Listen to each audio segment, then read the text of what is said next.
Tak príjemný a pekný podvečer.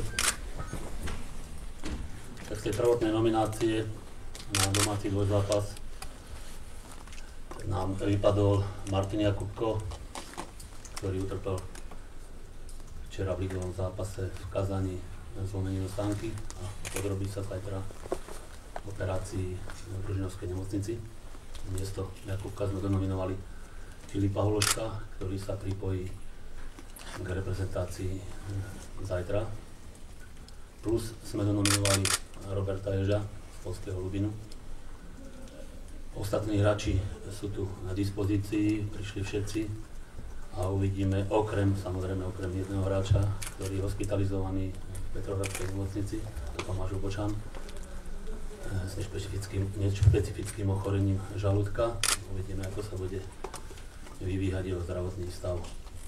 Ostatní tí hráči, ktorí sa nám hlásili na zraze, niektorí tam hlásili drobné šrámy, ale nemali by tieto šrámy im brániť vstupu do zápasu. Čiže asi na začiatok asi toľko.